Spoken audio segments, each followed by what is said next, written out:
Now, separately, Defence Minister Ng Eng Hen has revealed that there were breaches of training, safety and discipline regulations surrounding the death of full-time national serviceman Corporal First Class Dave Lee. Now, the 19-year-old suffered heat stroke following an 8-kilometre fast march and died after almost 2 weeks in hospital. In a ministerial statement to Parliament today, now Dr. Ng set out the preliminary findings of a committee of inquiry on the incident, but emphasised that no evidence of foul play or medical negligence was found. On 17th of April, the day before the fast march, Corporal Lee ran 6 laps of 400 metres each. And for the first 3 laps, he ran each lap about 10 seconds faster than required. And for the next 3, he ran at his own pace. The rest time between each lap was also reduced to 1 minute, 45 seconds shorter than in a lesson plan. Now, these deviations were a breach of the Army's training safety regulations. Now, later that night at about 9:45 p.m, an unauthorized 30-minute punishment was meted out to Corporal Lee's platoon. The commanders wanted to punish the platoon for a perceived lack of teamwork, as well as for using their mobile phones after lights out. They were made to do exercises like sprints, leopard crawls, push-ups and crunches. Water was also poured on them, and they had to recite the Guard's Creed a few times in high kneel position. Now, the platoon was sent back to their bunks at about 10:25 p.m, and it was lights out at 10:45 p.m, which meant that the soldiers had less than the required 7 hours of uninterrupted rest, which could have caused Corporal Lee to feel more fatigued the next day. And on 18th of April, the day of the fast march, Corporal Lee took his body temperature before setting off, and it was normal at 36.3 degrees Celsius, and he appeared well. However, he ended up being the last to finish the march in around 100 minutes and seemed disorientated after. Personnel who attended to Corporal Lee thought he was suffering from physical exhaustion. Well, they removed his equipment, unbuttoned his uniform and applied ice packs at his vital points. He was also given water and oxygen. But the Committee of Inquiry found that these measures were inadequate. It noted that an on-site IV drip was not administered, ice packs were not placed properly, and a ground sheet not properly used. When Corporal Lee's condition did not improve, he was evacuated to Bedok Camp's medical centre. But the COI pointed out that there was a significant gap between the onset of his symptoms and his arrival at the medical centre. And by the time he got there, Corporal Lee was semi-conscious, and his temperature had spiked to 42.7 degrees Celsius. 2 bags of fast IV were administered, and he was placed in the body cooling unit for 2 cycles, but he did not respond to treatment. The decision was made to evacuate him to Changi General Hospital, where he eventually died 12 days later.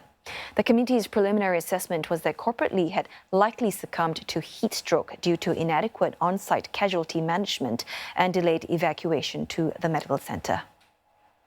The delay in evacuation resulted as the persons attending to Corporal Lee mistook his signs and symptoms as being due to physical exhaustion. Though trained, they had never encountered any previous case of heat injury themselves. There were several suggestions for Corporal Lee to be evacuated, but these calls were either not heard or not heeded. Well, the minister added that those involved in the incident have been removed from command. MINDEF will await the outcome of the police investigations and coroner's inquiry, as well as the Attorney General Chamber's decision whether to prosecute any persons in a criminal court. If no criminal charges are filed, MINDEF will prosecute persons responsible for lapses in this incident in our military court. Well, meantime, the SAF will implement changes to its heat injury management processes following recommendations made by an external panel. And these include providing additional cooling methods, ensuring commanders can better recognize heat injuries, and simplifying evacuation procedures.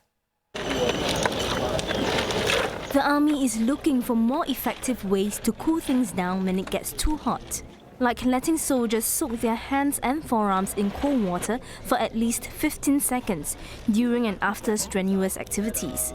This practice has been in place in some units like the Basic Military Training Centre since 2015, but from this month will be expanded to include activities like fast marches and route marches 12 kilometres and longer. Our forearms have many blood vessels, so what happens when I dunk my hands into ice water is that the blood in my veins cool rapidly, which is then circulated to the rest of my body, reducing my core temperature. Now, this also reduces the risk of me sustaining a heat injury. And the reason why we do this is usually because our trainings, many of it involve wearing the skeletal battle order, and as a result, we trap a lot of heat in our body. So when I immerse my arms in ice, it really brings down my body temperature and it pushes my threshold. So I feel like I can endure the high intensity of the training. Also to be rolled out SAF-wide this month, these purpose-built cooling pads, which will replace ice packs. They can be stuck on a soldier's body and cool him 15 times faster than ice. In its report, the panel pointed out that many heat injury cases happen as a result of overzealous soldiers pushing themselves beyond their limits. The panel also noted that as it's difficult to determine the degree of heat injury in the field, commanders must err on the side of caution. And that means a more simplified protocol for evacuation. Under this protocol, all commanders and medics across the SAF will evacuate every trainee that cannot respond to simple questions on time, place, and identity. The intent is obvious. This takes the guesswork out of the assessment and what the reason is, as this case showed, and imposes early evacuation as a default, as a strict training safety regulation to be followed. This training safety regulation is effective immediately. The Army will encourage our soldiers not to push themselves beyond safety limits. If a soldier feels that he is unwell during any training activity, or if the buddy notices it, soldiers will be reminded to err on the side of caution, to stop and make up training another day. Medics will also get more clinical exposure through periodic attachments to hospitals. We need a strong SAF that can defend Singapore.